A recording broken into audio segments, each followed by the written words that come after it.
All right, welcome back, guys. So this is part two Two. of cabinet doors and drawer faces. So we've got quite a few to do. Roughly, I think the total ended up being 32. So that's a lot. Um, you got a lot of different sizes What size? to deal with. So it's just a lot of boards sitting around. I'll show you a picture of just kind of what the rails and styles looked like.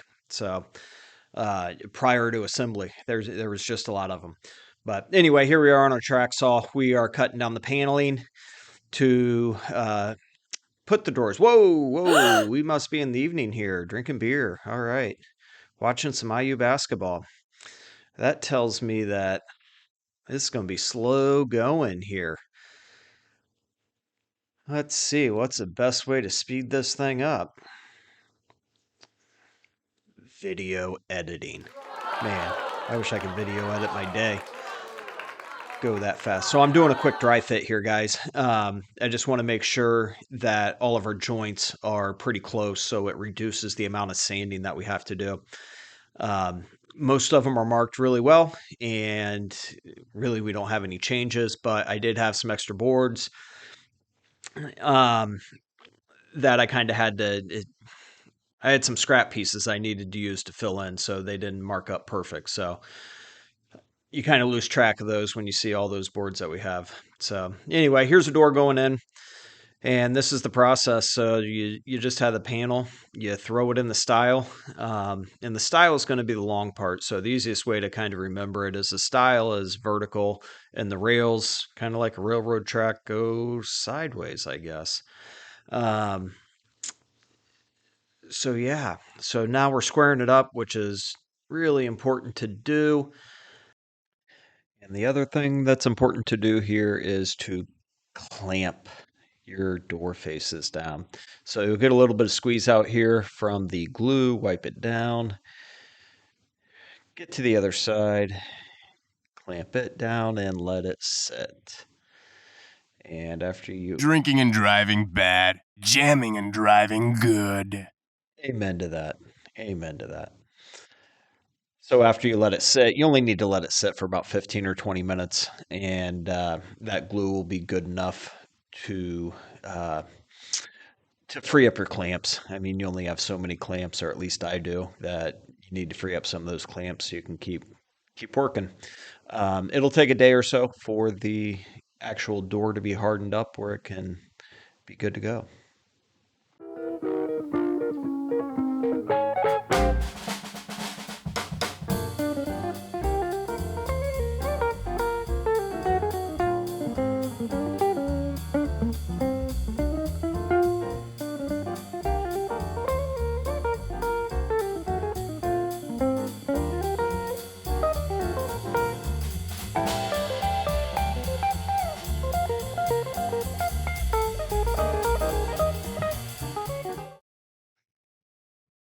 So as you can see, this just gets really tedious. It's just the same thing over and over and over, um, with different frustrations as you kind of go through it. But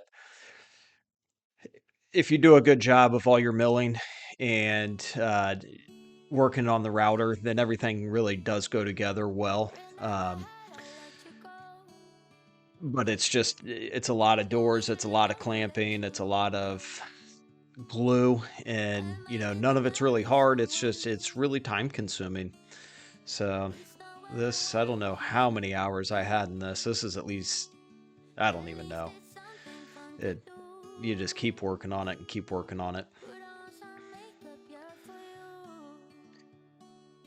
Yeah, so here we're putting our hinges on, and it just takes a lot of oomph to get that bit in there and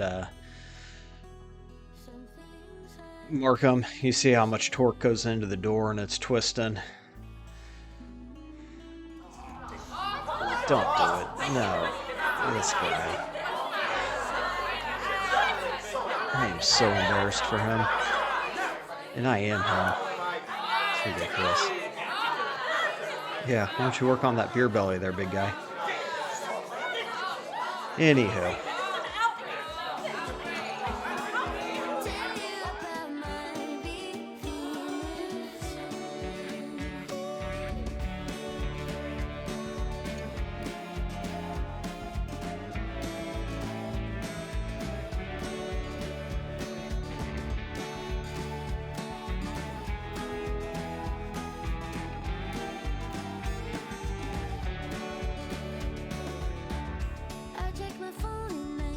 More tedious. I mean, it's what we say, 32 doors and drawers.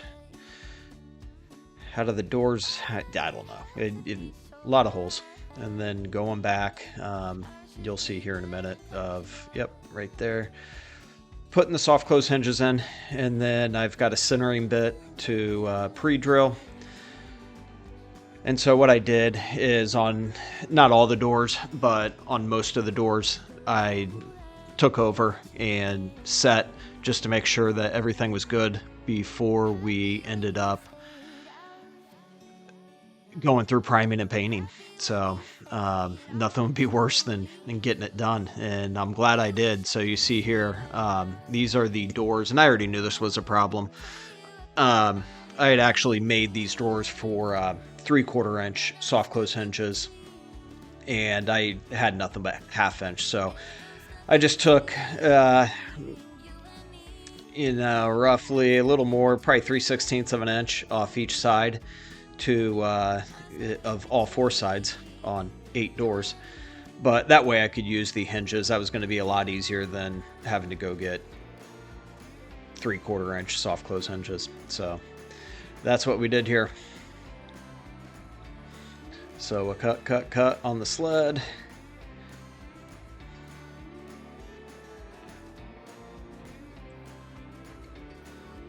All right, so here we're just running all of our joint ends through the joiner real quick, and what that is just any unevenness from where those joints are coming together. Just takes them right out and makes it perfectly smooth.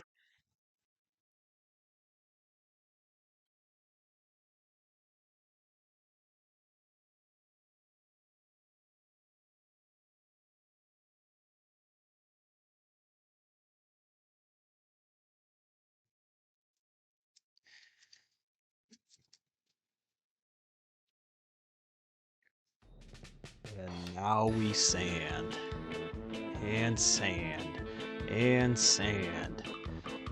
And this is going to be breakneck speed. So what I do is I start out with an 80 grit. We want to clean up all of our joints, and if there's any gap with any of the joints, you just saw I'll throw some wood filler. That's some I forget what I used. There's plastic wood filler or something like that. It came out really well though.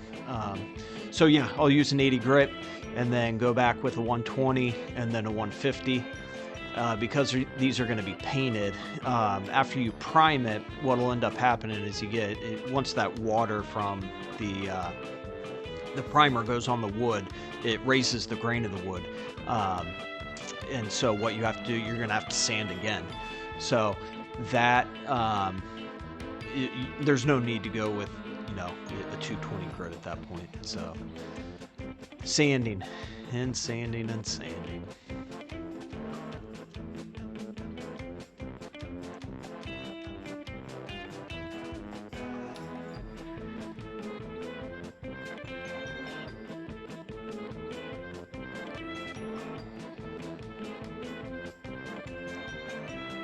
So now what you're seeing me do is take some caulk, and between the paneling and the styling rails, I'm putting a really thin bead of caulk around there. That way, when we paint it, there's nothing worse than having that line where the paint doesn't fill, and it kind of expands and contracts, and it's not a very clean look. So a little bit of caulk in there, clean it up, and just another step in the process, and we sand and sand.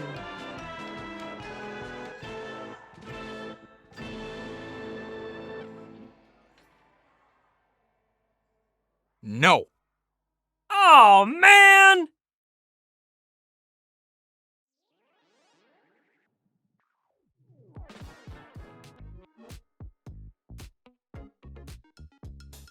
So after a nice wardrobe change and hopefully a shower, we are back at it again. So what we're doing here is I am hand sanding, and I am just softening all the edges of all the doors on both sides. So paint will take it, and they're not so sharp. Uh, yeah, they just get really sharp after going through the joiner and the table saw. So, um, yeah, so I'll sand them down, and then you see I'm throwing my air compressor on it on some of them, and then taking a tack cloth and getting all the dust and debris off, and just getting them ready for paint. I think on this day we start painting. We do. It's an exciting day.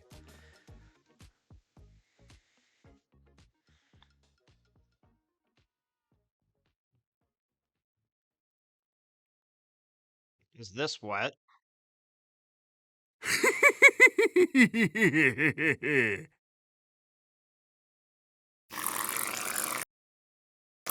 All right, this is definitely a happy day. We're getting a coat of primer on everything and letting it dry.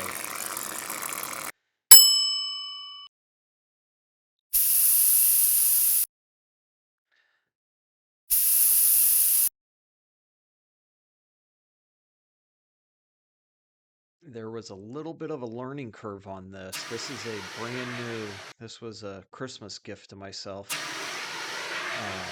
This is a brand new sprayer. So I was super excited to get to painting and being able to use this. So at the beginning, there was just a little bit of a learning curve on getting the right amount of spray pattern, getting the spray pattern right, and the right amount of paint.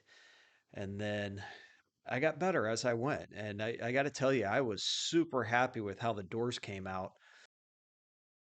Now, here in a second, we're going to let Doc Brown give an explanation of where we're at. All right, so we are painting. We are in the middle of painting all these doors. I haven't shot too much video just because I've been so busy just kind of doing this. So I think I got some video of priming. So all the doors, all the drawer faces, everything has been primed.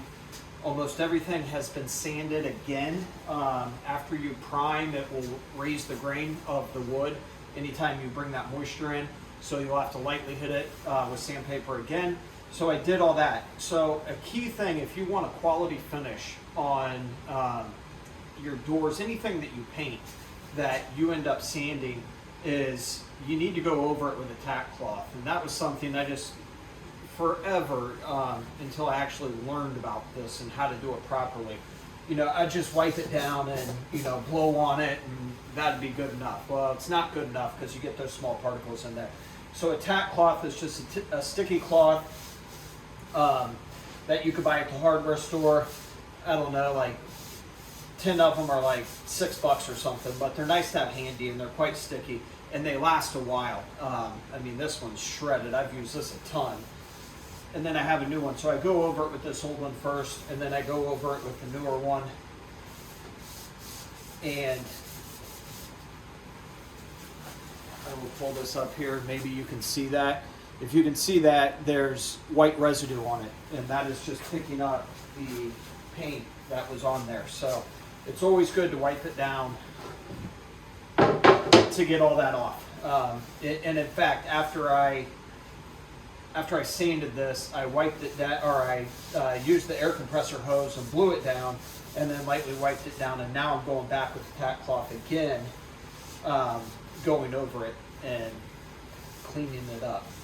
So it's amazing how much dirt, dust, and debris gets on here, but it's important to get it off. And that goes with letting your stuff dry too, making sure you've got a clean area. So I'm not. So make sure you have a clean area also, and don't throw a bunch of dust and debris up in the air after you're getting your stuff painted and drying. So speaking on that dust and debris and making sure that we get a good quality finish, my wife was none too happy when she came home from work. But what I ended up doing was, so I had a paint booth that I set up in my shop.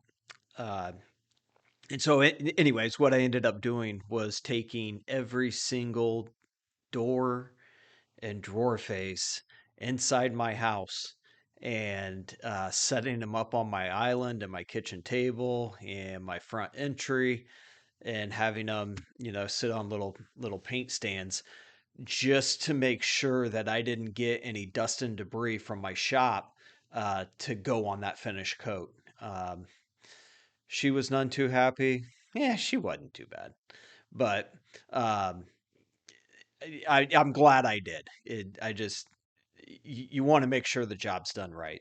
So, like I said, I super happy with the spray gun and how they came out. So that's a big win for me in the future here.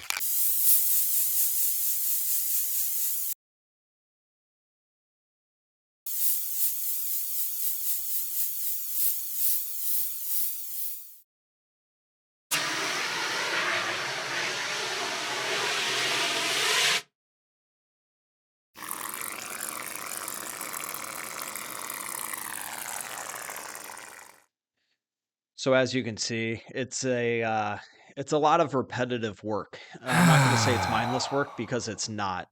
You really do have to pay attention Ladies and to gentlemen, may what I have you're your attention, doing please? the entire process going through this, if not just to make sure the product's really good, but for your Nice. safety too. For everyone's safety, federal regulations require.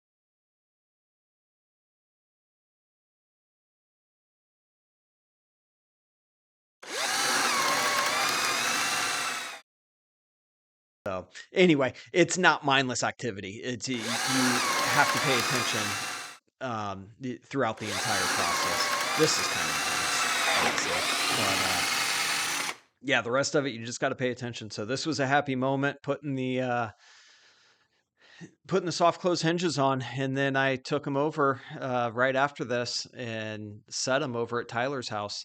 I did not set the TV cabinets just because I need to do a final coat on the cabinet itself, but I did set the side cabinet and the very large cabinet, and super happy with it. I did not put the door handles on it just because the paint is still a little bit soft. So I installed them on a Friday and installed the door handles on Monday. So uh, we let it cure a little bit, but man, it looks fantastic. I can't wait to show everybody the finished product of their basement because I think it's come out really well. I know Tyler and Jessica are super happy with it.